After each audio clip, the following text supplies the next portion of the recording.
খাবারের জন্য এই যে এইখানে আয়োজন করা হয়েছে কমিউনিটি হল রুম। এটা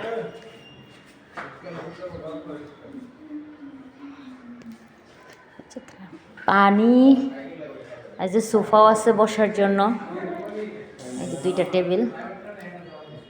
এই জায়গায় খাওয়ানো হবে শুধু। এখানে হাঁড়ি পাতিল রাখার জন্য একটা স্পেস আছে। দিয়ে খাবার আসবে, এখানে সার্ভ করবে। সুন্দরই আছে না গানটি খাওয়ার জন্য এই জায়গাটা। তোরা ঢুকছিস কোন দিক দিয়ে? এটা জ্বালা না দিয়া এ হালুয়া।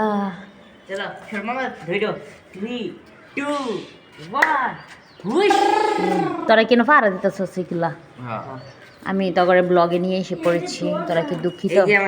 এটা হলো আমার ছোট ভাই সৌরভ, এটা হলো আমার বড় ছেলে আর ছোট ছেলে। আমরা এখনো কেউ রেডি হই নাই।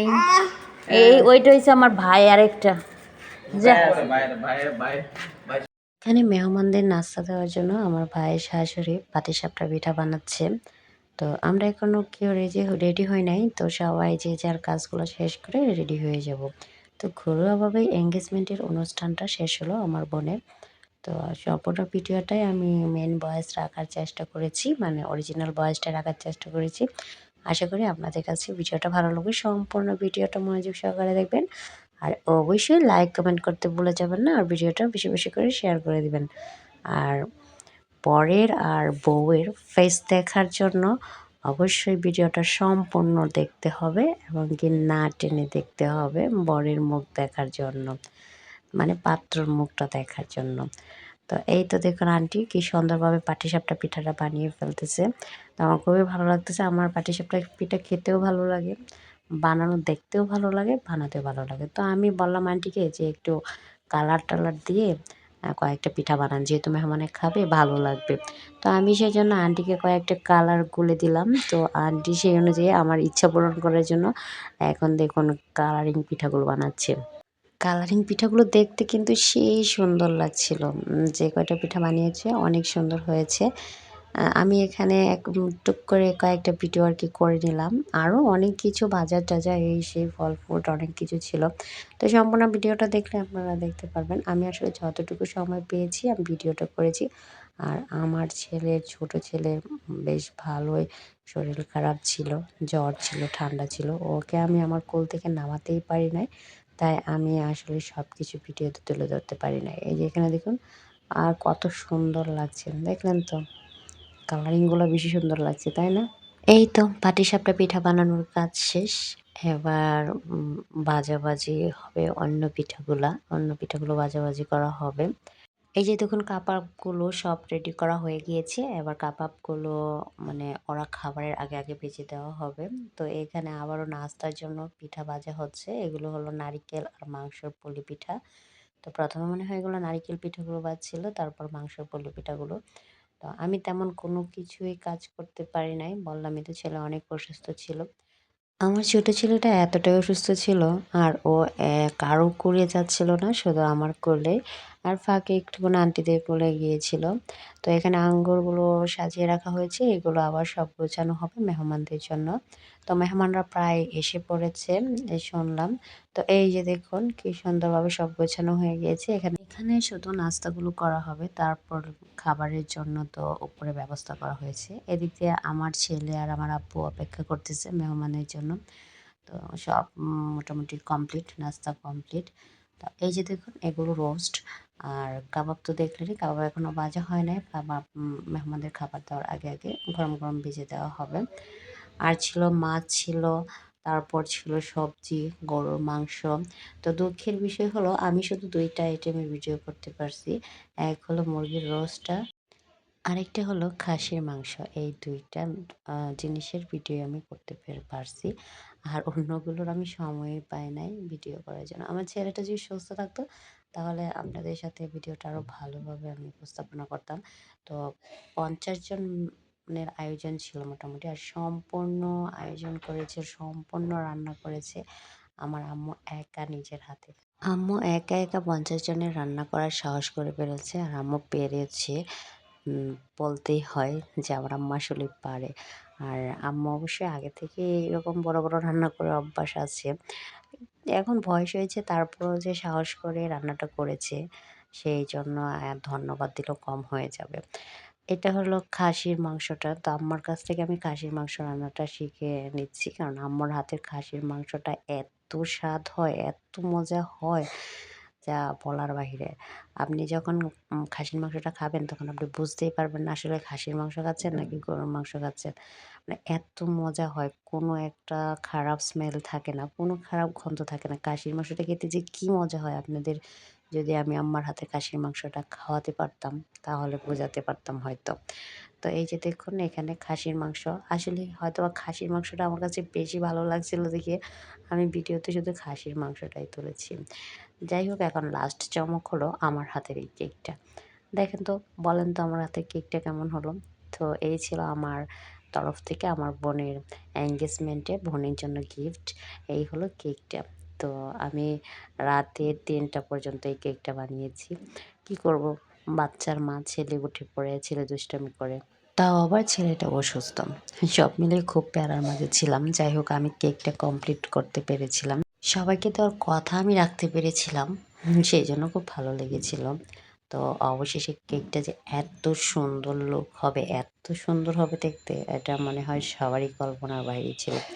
আমার মতো একটা লড়বড়া বেকারিয়ান মানে লড়বড়া একটা কেকের মানুষ, কেক ডিজাইনের মানুষ যদি কেকটা এত সুন্দর করে করতে পারবে। এই যে কাজটা করতেছিলাম, এই কাজটা করতেছিলাম কয়টা বাজে তখন জানেন? তখন বাজে রাত ১টা। যাই হোক কেকের এই ফিনিশিংটা দেওয়ার পরে যে ফ্লাওয়ারের ফিনিশিংটা দেওয়া হয়েছে সেটা সব আর্টিফিশিয়াল ছিল। তাই ওই ফ্লাওয়ারের ফিনিশিংগুলা তাড়াতাড়ি হয়ে গিয়েছিল। আমি কিন্তু আমার বোনকে সামনে বসিয়ে রেখেছিলাম। আর সাথে আমার ভাইয়ের বউ আসতেছে যাইতেছে। আমি ওদেরকে সামনে রেখে বলছিলাম যে, "আমাকে একটু দেখিয়ে দাও। আমি একা সজাগ থাকলে হবে না। তোদেরকেও সজাগ থাকতে হবে। আর আমাকে একটু বলে টলে দিতে হবে। আর আমাকে একটু সাপোর্ট করতে হবে। আর নয়তো তো আমি একলা, একলা মানে ভুল হয়ে যাব। আর ছেলে আছে তো ছেলে তো দুষ্টামি করতেছে। তো সবাই যদি আমাকে একটু হেল্প না করে তাহলে আমি আর পারব না।" আর ১ম বার আমি এত হাইট একটা কেক তৈরি করলাম। তো এটাও আমার হয়ে গেল শিখা যে যেহেতু নতুন একজন মানুষ আমি কেকের জগতে। তাই তো এই তো সবাই খাওয়া-দাওয়া করার আগে এনগেজমেন্টের কাজটা শেষ করে ফেলবে। তো আংটি পরানোর জন্য সবাই রেডি হচ্ছে। এই ফাঁকে সবাই একটু ফটোশুট করে নিচ্ছে। বরের আর কনের ফটোশুট করা হয়ে গেলে তারপর এনগেজমেন্টের কাজটা শুরু করা হবে। আমি সম্পূর্ণ ভয়েসটা সাগর ভাই কাজটা কি আমরা শুরু করব? ভয়েসটাই রাখলাম। নিজে ভয়েস হ্যালো দিতে খুব কষ্ট লাগতেছে। তাই আমি বলেছিলাম কাজটা যে করে নিই। আমাদের আপনাদেরকে কাজটা সবাইকে শেষ বলে হয়ে 2 গেলে আর মিনিট পরের আমার ছেলে মোহাম্মদ নাজুল কবির তার এঙ্গেজমেন্ট হইতেছে কি হারুনুর রশিদ সানজিদা আক্তার প্রীতির সাথে। তো এখন এঙ্গেজমেন্ট অনুষ্ঠান হইতেছে আংটি বদল হবে। এর মধ্যে আমরা পরে কথা বলে বিয়ের ডেট ঠিক একটা ঠিক করে নেব। পরে তো একটা ঠিক করা আছে অলরেডি। ২৭ তারিখে একটা ডেট দেওয়া আছে মার্চের ২৭ তারিখ ঈদের পর। হ্যাঁ, তো আজকে আমরা তাদের এই জন্য তো ইয়েটার বন্ধনটা যাতে অটুট থাকে সেই নিয়ে প্রত্যয় নিয়ে আমরা আজকে এই অনুষ্ঠান আয়োজন করছি। আপনারা সবাই মিলে আমরা দোয়া আলহামদুলিল্লাহ ঠিক আছে, এবার শুরু করো। মেয়ের বাবা বলেন বড় ভাইয়া উনি একটু ইমোশনাল হয়ে গেছে বলেন তারপরে না আমি তো সুস্থ কথা বলতে যাই আমার একটু এলোমেলো হয়ে যায়। তাহলে প্রিন্সিপাল বলুক, প্রিন্সিপাল বলুক, আপনি বলো। প্রিন্সিপাল আছে প্রিন্সিপাল বললে হয়। বহুত লেকচার দেয় আমি তো ছোট মানুষ আসলে ছোট মানুষ তারপরে বলি আমাদের জন্য এটা অনেক আনন্দ নাকি আমরা দেখি নিয়ম কি মেয়ের মা আগে পড়াবে আর কি নিয়ম কিছু নাই এটা আসলে এটা এই অনুষ্ঠানটাই নিয়মের মধ্যে নাই এটা নিয়মের মধ্যে নাই ছবি ক্যামেরাম্যান সব ভিডিও আচ্ছা ছবি তুলো ছোট ভাই উপরের দিকে তাকাও, ছোট ভাই উপরের দিকে তাকাও, অনেক ক্যামেরাম্যান আছে এখানে। আম্মু এদিকে তাকাও, তুষারের দিকে তাকাও মা।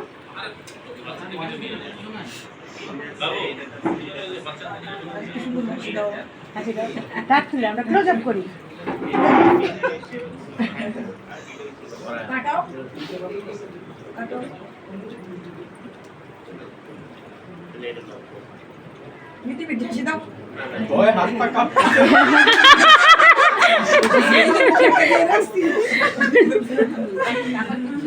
ভাইয়া বুকে সাহস রাখো তুমি।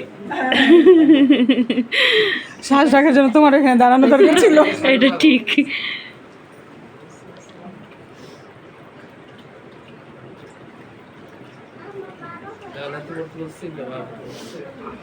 আছে সমস্যা নাই। ওই যে আম্মু বসছে তো যে ইয়ার মতো এই জন্যই। হ্যাঁ পরে চেঞ্জ করে ফেললেই হোক। Camera action.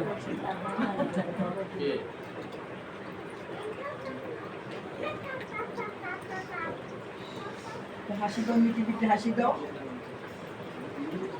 আর কি করতেছে খুশি? পেটের দিকে একটু তাকাও তো মা।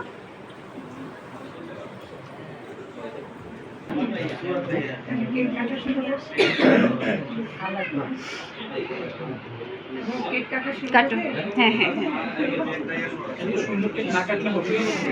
তুমি এভাবে যদি খেতে পারো খেয়ে ফেলো না কেটে। হ্যাঁ হ্যাঁ, দুইজনে ধরো, সবাই মিলে ধরলে আরো সুন্দর হবে। হ্যাঁ হ্যাঁ, আন্টি ধরেন, হ্যাঁ সবাই ধরে। এই তো happy engagement to you, congratulation. হয়েছে কাজ শেষ হয়েছে? আগে অন্য করানো হয় নাই? আন্টি পড়ানো হয়েছে, কেক খাওয়াই দাও। আগে নাকি দেখ তো আগে বলে ঢুকতেছে না নাকি এরকম কিছু? তোমার আন্টিরা খাওয়ায় দাও। আন্টিকে খাওয়াই দাও। একটা টিস্যু বক্স, এই যে সাইডে আছে টিস্যু বক্স। না এদিকে।